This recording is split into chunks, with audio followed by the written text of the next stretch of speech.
cuál fue el papel de la reina durante la época colonial y qué pasará ahora con la figura de la monarquía en los países que tienen esta relación histórica con los británicos. Bueno, en realidad lo que hay que decir es que la reina entra a su reinado y es coronada en un contexto en el cual Inglaterra está pasando de ser una monarquía imperial a ser otra cosa y la reina pasa a ser de ser la cabeza de una monarquía imperial a la cabeza de una Commonwealth, ¿bien? Es decir, antes de que la reina asuma, India se independiza de la corona británica y una vez que la reina Isabel asume en 1953, diferentes países se van a ir independizando en ese contexto.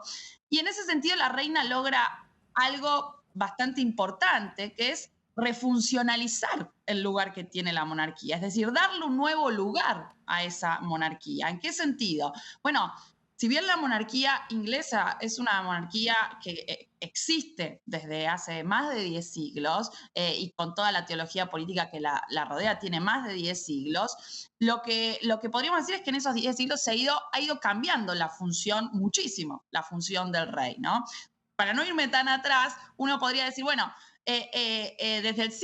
desde la Revolución Gloriosa en el siglo XVII, el poder del rey se ha ido acotando cada vez más, ¿no? Ha ido avanzando el poder del Parlamento y la figura del rey se ha convertido en una figura que no gobierna directamente, sino que reina. En ese contexto de refuncionalización del rol del monarca, en el siglo XIX, una de las maneras que tuvo el monarca de tener un nuevo lugar, los monarcas ingleses, ha sido en convertirse en las cabezas del imperio, en los jefes del Estado de aquellos países que formaban parte de las colonias. Bueno, a Isabel le tocó refuncionalizar ese lugar, es decir, a medida que esos países se fueron independizando, Isabel tuvo que permanecer o darle un lugar a la corona diferente. Bueno, ese Sí, lugar fue el de ser la jefa de Estado en esos, en sí, y esos quiero interrumpirla precisamente para preguntarle sobre ese papel y esa refuncionalización de la que usted nos habla. ¿Cuál fue el papel de la reina Isabel al lograr un pacto voluntario y no este mandato imperial de gobierno directo sobre la Commonwealth, específicamente sobre los 14 países que la eligieron para ser su jefe de Estado? ¿Y qué pasa ahora que Carlos III asume?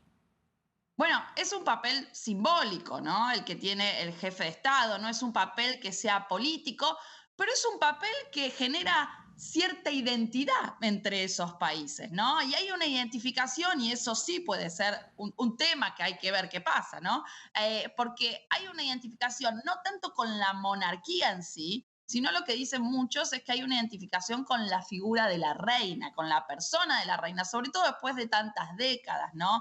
Entonces, en esos países había una aceptación de la reina y había incluso una buena mirada en relación con la reina. El gran desafío para Carlos es ver cómo si puede producir algún tipo de refuncionalización de esa figura o si la persona de Carlos logra la adhesión que logró la figura de la reina. Hay que tener algo claro igualmente, porque nosotros, digo, en las repúblicas estamos acostumbrados a mirar capaz con más atención cómo es la persona que ocupa el cargo. Bueno, eso es algo que se supone que en las monarquías es distinto o no pasa. ¿En qué sentido? Sí.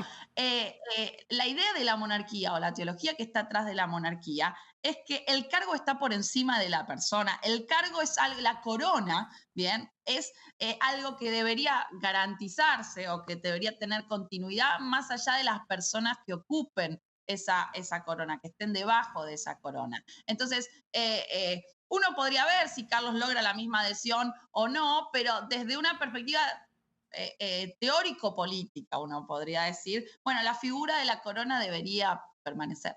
Sí, y la reina Isabel II era la última líder que vivió la Segunda Guerra Mundial. ¿Qué implica su muerte como símbolo del siglo XX? Bueno, creo que es creo que es la última gran figura del siglo XX que tuvo un lugar central en el siglo XX que quedaba, ¿no? Es decir, y que quedaba ejerciendo funciones. La reina Isabel vivió la Segunda Guerra Mundial no como reina, ¿no? Como princesa, pero además va a vivir contextos muy distintos, y eso es lo interesante. Va a vivir el contexto de posguerra y la Guerra Fría, el surgimiento de un estado de bienestar en Inglaterra, la caída y la crisis de ese estado de bienestar con el surgimiento de un gobierno neoliberal, el fin de la Guerra Fría, el Brexit, digo, va a vivir contextos muy distintos y en todos esos contextos tan distintos en los que ha vivido, la figura de la corona se ha mantenido. Es decir, lo Sí. interesante de eso es que tenemos contextos muy, muy diferentes, signados por una increíble continuidad. Y hay un secreto, o algunos historiadores dicen, bueno, ¿cuál es el secreto para lograr esa continuidad y esa estabilidad que ha tenido la reina y la monarquía en contextos políticos tan distintos? Bueno, y algunos dicen, es su silencio. Bien, la reina ha logrado no mostrar, porque eso es lo que tiene que hacer un rey, Sí. políticamente lo que piensa, lo que creía. Por supuesto que tiene un rol político en el sentido de que puede influenciar, se Y reúne con los primeros ministros, pero el silencio de Isabel es importantísimo para tratar de entender, bueno, cómo hizo para mantenerse todo este tiempo en contextos políticos tan, tan distintos.